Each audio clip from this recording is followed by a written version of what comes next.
He has witnessed India's partition. He has participated in 4 transformations in biological sciences. He is the first Indian-born scientist to receive Linnean Medal in Botany from the Linnean Society of London.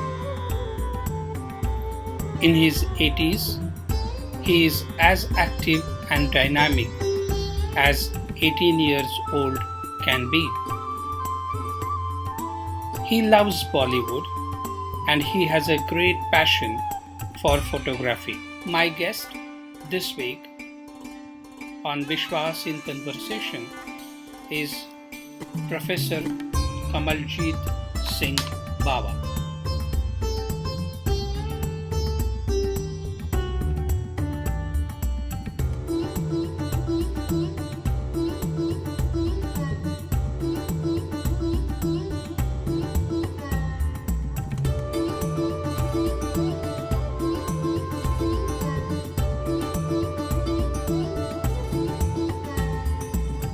Hope you have subscribed to this channel, and if you have not, then kindly do subscribe and don't forget to press the bell button. Welcome to Vishwas in Conversation. It gives me an immense pleasure to invite Professor Kamal Bawa to be on this episode of Vishwas in Conversation. It's good to talk to you and looking forward to our conversation.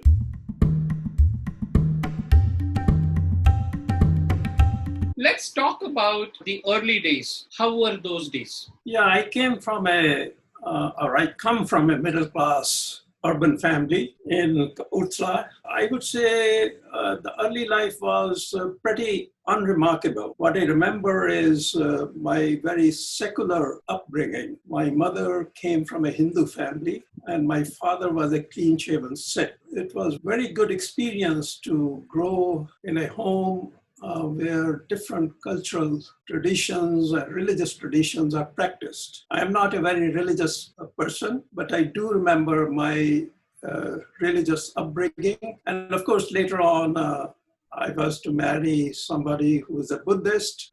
So when I think of my childhood, I think of secular upbringing. And I must say, Kapurthala town itself was a very secular town. But Maharaja took a lot of pride in showing how his estate practiced all religions, treated all religions equally, that it has a very good mosque, it has a very good temple, and it has a very beautiful Gurdwara. People of Kapurthala took a lot of pride in that. I attended a very ordinary primary school and a very ordinary high school. I was not a very good student. I thought I was quite intelligent, but I was not inspired by any of my teachers.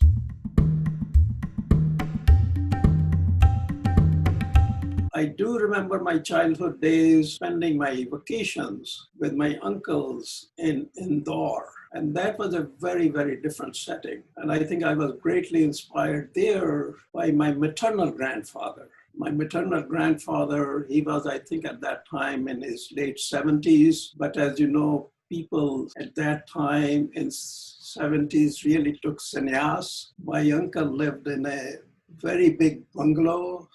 He was a very famous surgeon in Indore, and he has this beautiful house, very large bungalow. But my maternal grandfather, he renounced every comfort and sort of retired in a small sort of cottage that was attached to the bungalow. And I think I learned from him discipline, discipline and sacrifice for worldly possessions.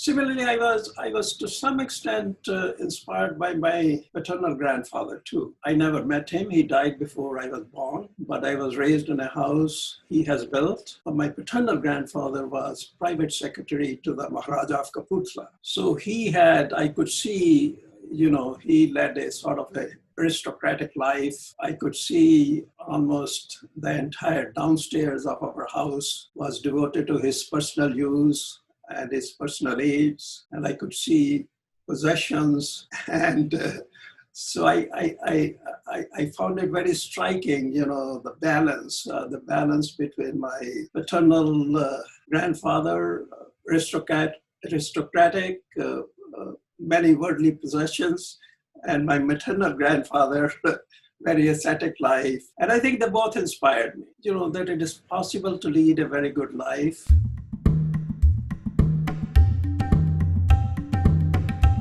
I think my biggest influence on my life in terms of relatives was that of my maternal uncle. He was a very famous surgeon, and he was a professor of surgery in the medical college in Indore and later became a dean of the college. I think it was a sense of hard work. I was just amazed when I would see him working on his lectures at 1:30 in the morning. I didn't know that men worked like that. And that is hard work, immersed in book, typing his lecture for the next day.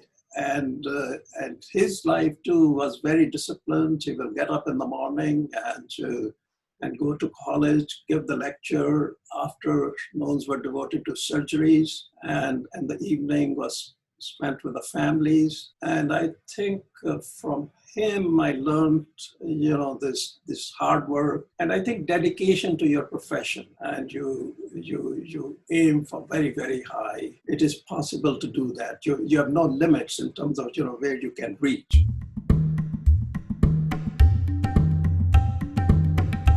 So one thing that struck to me, you said that there is no teacher that inspired you, at least throughout your education or early education. How does one lead from primary to PhD? How was your education in that sense? I think, after I graduated from high school, I joined Duaba College in Jalandhar. I think it was a good college. It was me who was a very mediocre student. But I just couldn't grasp the principles. I was a science student and I was distracted all the time, and I was not really serious. When I passed my intermediate without distinction in any subject, I woke up. It's time to get serious. And I just can't go on like this.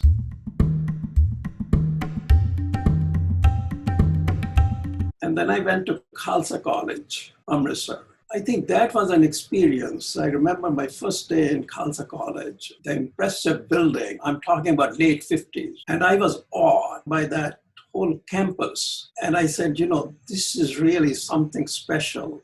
And I have to get serious. My parents are supporting me. And here I have everything a student can aspire for. And I must do better. And I think from that point of view, there was no turning back. It took me some time. As I said, I was a mediocre student in intermediate. Suddenly it's not that in the third and fourth year, you're going to rise to the top. But I did. Third year, I consolidated my intellectual well-being. And in the fourth year, in the final year, it was actually the convocation. And my name was being called repeatedly. I was getting prizes, first in botany, first in general knowledge, and first in English. That surprised my English teacher, who really didn't like me very much because he thought that I just didn't realize my full potential. Why did I get a prize in English? This is an interesting story. Mm-hmm. Because in order to get the prize, you, in any subject there in Khalsa College, you also have to do very well in other subjects. So although there were students who were doing better than me in the English class, but overall, I did much better than others. So I got the English prize, which to this professor was a surprise. So I think that was a turning point, a real turning point.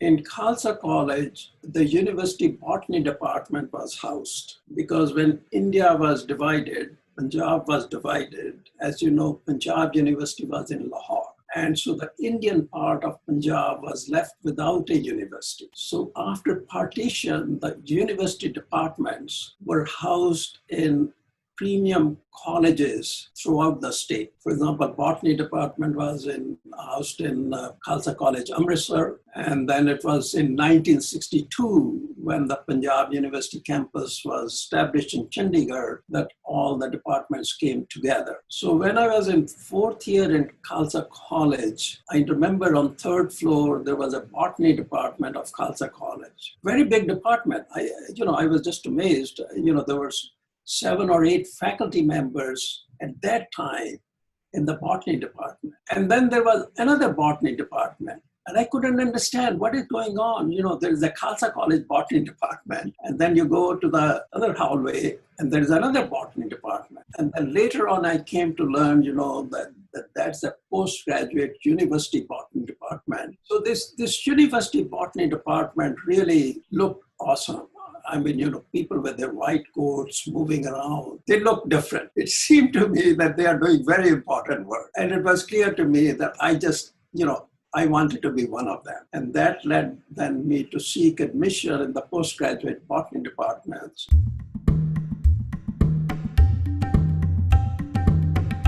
I think the botany department, we had a honors system. It's a very strange system, but I think on reflection, it's a very good system. After graduation, you join honors school, what is called honors school, and you spend 2 years in honors school, and then you do 2 years in masters, and then after that, PhD. And the 2 years honors school is all botany. You are learning botany not only in terms of algae, fungi, bryophytes, gymnosperms and angiosperms, but you are also learning from a disciplinary point of view, morphology, anatomy, genetics. So the foundations are very strong. I have not seen that type of system anywhere, even in the US.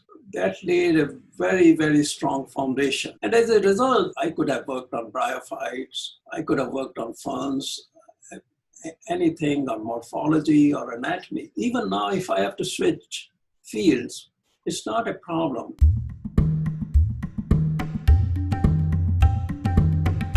There, the person who impressed me most was T.N. Kushu. And botany department was stellar. It had world-class figures, people like Maheshwari and P.N. Mehra. I was a student of P.N. Mehra, Professor Sharma, A.K. Sharma, cytogeneticist.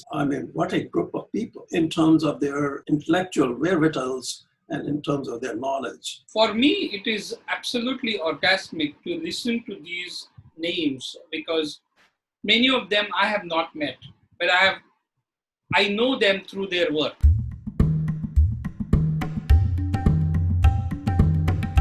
So talk about your interactions with your PhD supervisor and with T.N. Kushu. Very different interactions.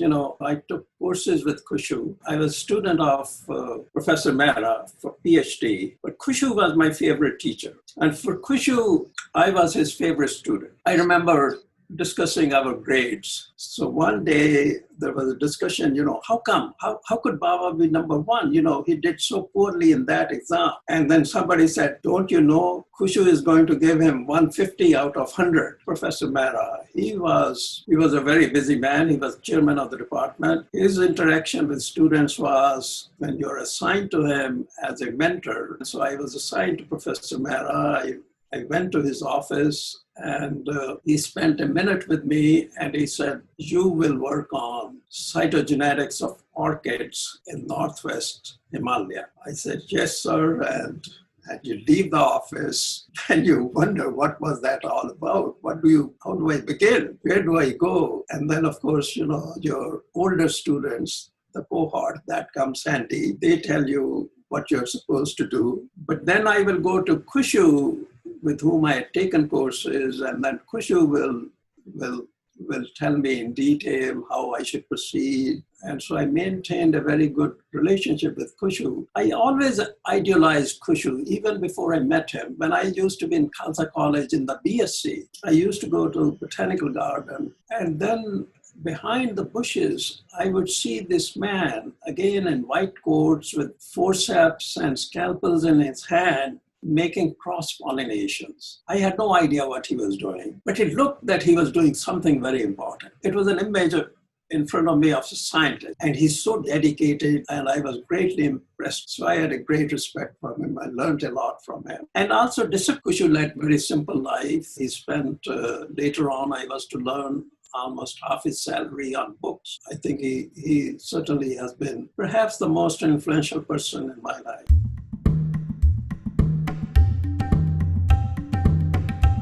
You have also experienced the life immediately after the independence. Talk to me about A, independence, and B, partition. I think partition had a remarkable effect on my life. I was 8 years old at that time. I was living in Kapurthala. Our house was on the main road, which connected Jalandhar with the Grand Trunk Road, somewhere near Beas, River Beas. And as a child, when the trucks or buses pass on the road, you run to the balcony to look what's going on. The partition, the riots were there, but they were all being hush-hush. The parents would not want children to know anything. So on this particular day, I rushed to the balcony and I saw a truck with the backside open. It was full of dead bodies. There were about 20.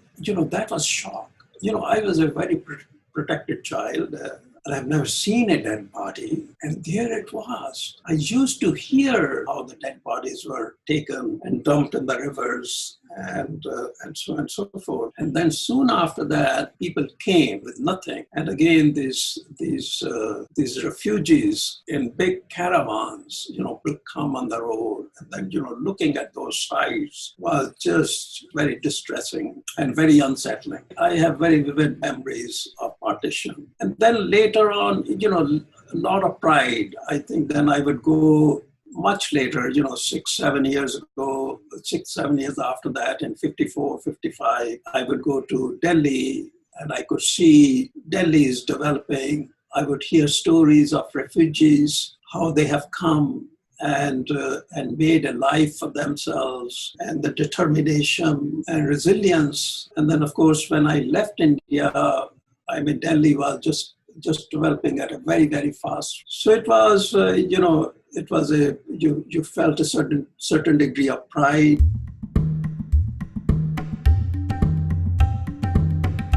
What was it like when you finished your PhD? Like these days, people celebrate PhD. It was not a big fanfare. I'll tell you why. I had decided that I'm going to go to the US to work because I could see all this work that is being produced in the US. And there was a question, why not us? Why aren't we doing as people there? So I wanted to go to the US. I can say that now Professor P.N. Mehra didn't want me to go to the US. I think he wanted me to remain in the botany department. And I was a top-notch student. And generally, the tradition in the botany department was, the top-notch students remained there as a postdocs, and then later on as faculty members. So I submitted my thesis. It was very difficult to get thesis back from Professor Mehra. And so one day I went to Professor Mehra's office. So I told Professor Mehra very politely, I really plan to leave for the US, and I think it'll be good if you look at my thesis and if you return me the thesis. I think this was the month of July, and I was going to go to the US in September.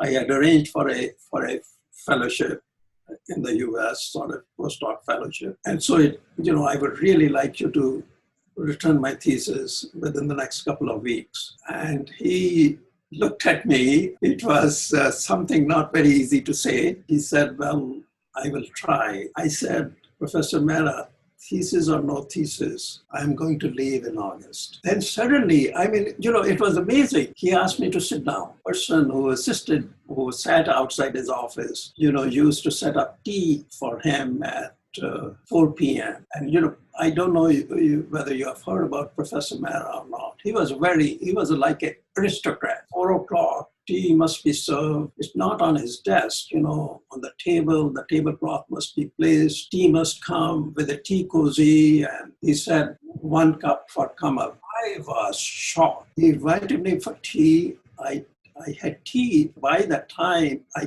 came out, the word has spread like a wildfire in the department. During the next 2 hours, nothing is being discussed other than that. So I was able to leave in time. Thesis topic was chromosomal evolution in forest trees in the eastern Himalayas.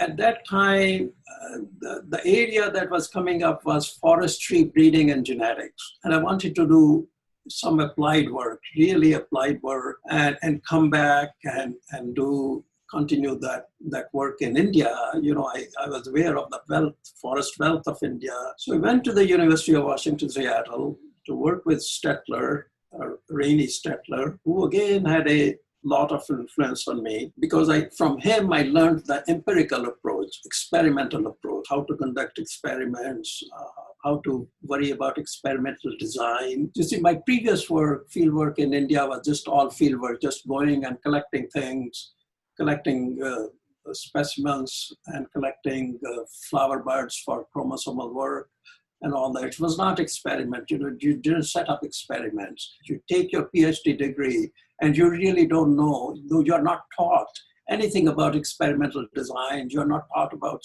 statistics. And that was not a very good feeling. For the first time, I really felt that I was really cheated in India by the educational system. So it was a great, great time for me. The first 2 years, I would go to the library. I would see the library, the current journals are right there in a special section, whereas in the Punjab University Botany department, the journals first go to the chairman's office. They sit there for 2 months, 3 months, and then they come to the library. And I remember in Seattle, I would go to the library. Library would close at midnight. And that too was very surprising to me. And I would be there until midnight, and I would be the last person to leave. And that too, the librarian will have to persuade me, you know, that she really needs to close it now. And that was a really, really great time.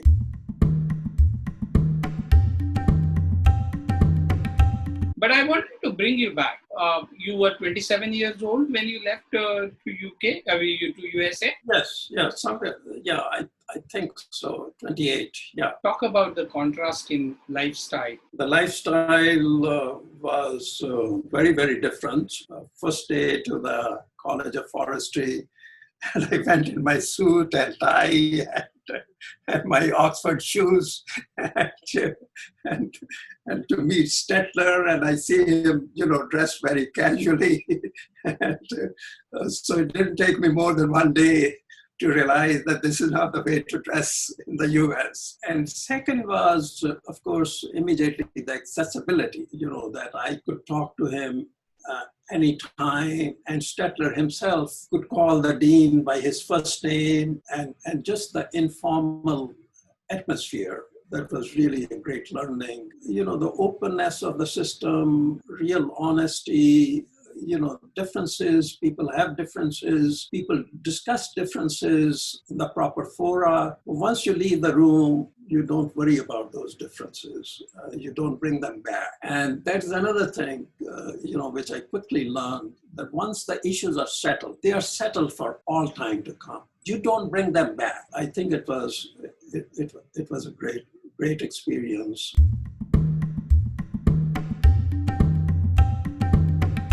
I think it was a journey by itself, but there was a transition. I think there was a transition and a very turning point in my life. You know, although I wanted to do the applied work, a year or two after doing this breeding work with populars, I became somewhat disenchanted with genetics and tree breeding. Because at that time, I was also reading very widely. I always had interest in evolutionary biology, and I was reading, and I was particularly impressed at that time by Michael Suley, you know, who was later to found the field of conservation biology. And at that time, I never thought, you know, that our paths will cross. He didn't know, at that time that there would be a field of conservation biology. I didn't know that there will be a field of conservation biology. So he was a population biologist, and I was greatly intrigued by his papers. I was reading forestry journals, but I was reading more American Naturalist and Ecology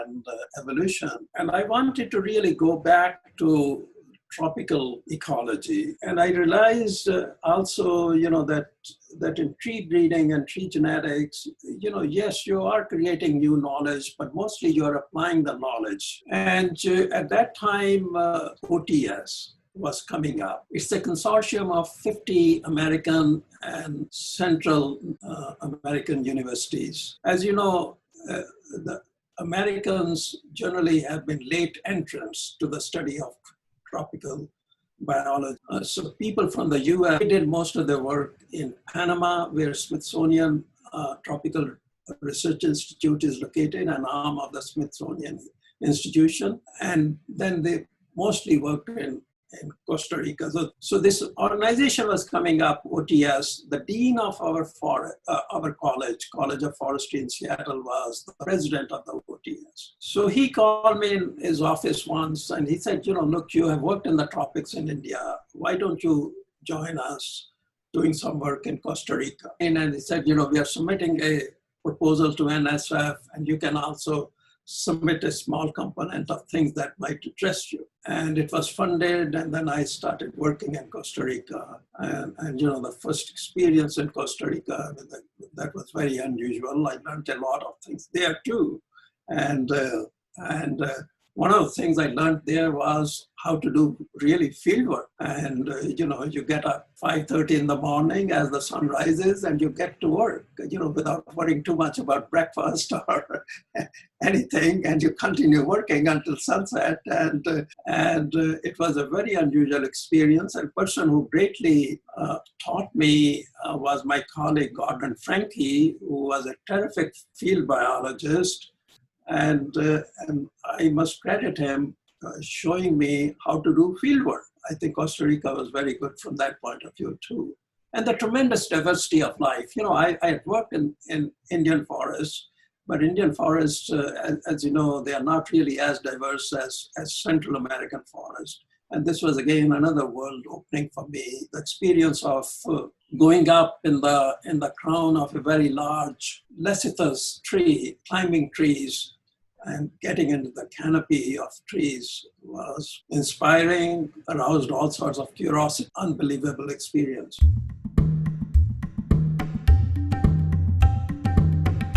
When did it realize to you that, hey, look, I'm going to settle back here in USA? How was that for you? When I visited India, I think it was in 72, 73, I really came with the intention of just settling down. And I found that atmosphere at that time actually has become more suffocating than when I left in 1967. That was a particularly difficult period in India. I didn't know that I had come back. For 5 years, I had not come back. I had come back after 5 years. It seemed to me that we have gone backwards rather than forward. That time was a very difficult time for India in the early 70s as a whole, but particularly, the early part of that decade. And again, it was very tough. It was very tough because I had spent almost 4 years as a postdoc in Seattle. But then I had a break. I got this very prestigious Bullard Fellowship at Harvard, which is generally given to mid-career people. The issues I was working on were fundamentally very important. And I think the proposal impressed the committee, and so I was selected. So I think that was a turning point, coming to Harvard and spending 2 years there, and then really developing my own program. And then I think from there, joining the University of Massachusetts, Boston. And that too was very difficult, I think.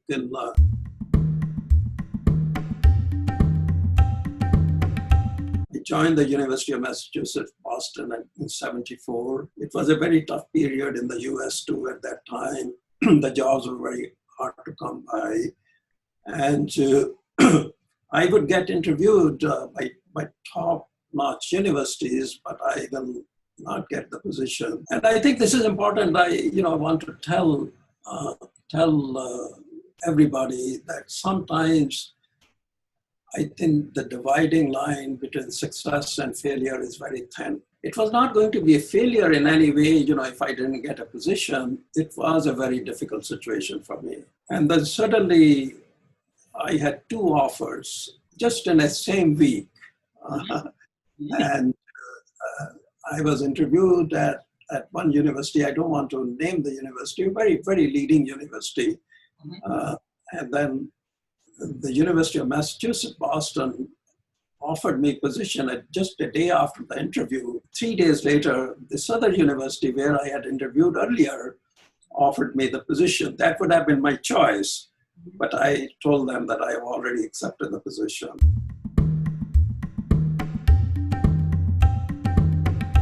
So isn't it when one door closes, many doors open? Talk about the time in the Massachusetts, Boston. If you are in academia, I think there's nothing like Boston. When I joined University of Massachusetts, Boston, I always had a connection with Harvard. I had a very good colleague, Richard Premack, in Boston University, and it has been just ideal. And I think in 80s and 90s, we had a group, Peter Ashton, Richard Premack, and myself, belonging to three very different universities, but the group was seamless. We had a exchange of graduate students and postdocs seamlessly across three institutions. And that was really a great time in 80s and 90s. So academically, it has been very good. The University of Massachusetts, I think the university has been very good to me. Although I spent 4 or 5 years as a postdoc, I made up for that very quickly. I was promoted just after 3 years in the university to associate professor, and then just after another, I think, 4 years to full professorship. And so the university has been very good to me. They have respected my work, and I think Boston has allowed me to do a lot more than perhaps any other place. Supportive of my work in India.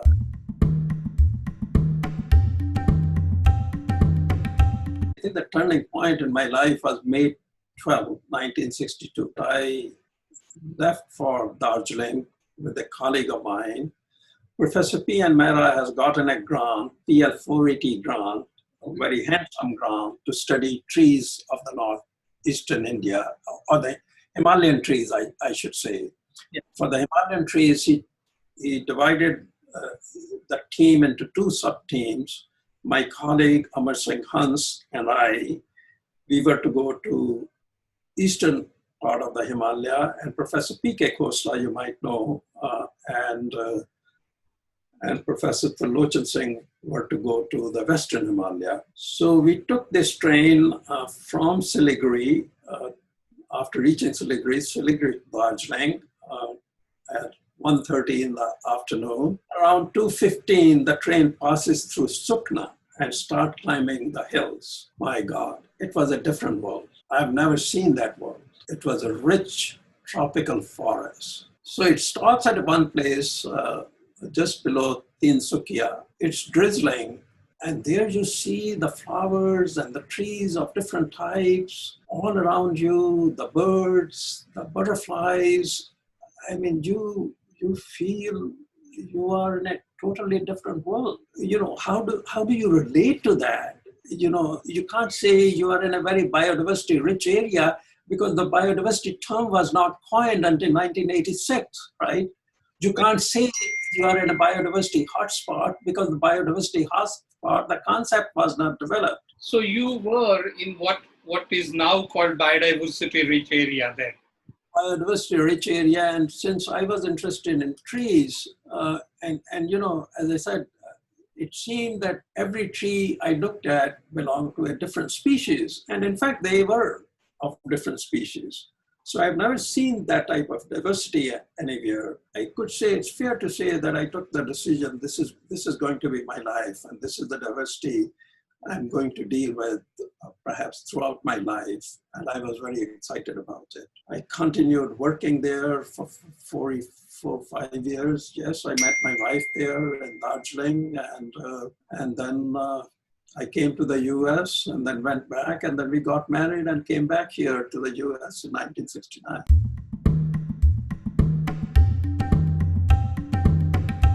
Kamal Bawa, in many a sense, is a manifestation of the lot of investments that have gone into making Kamal Bawa. How was the family life in US? It was challenging because I think 3 months after we were married,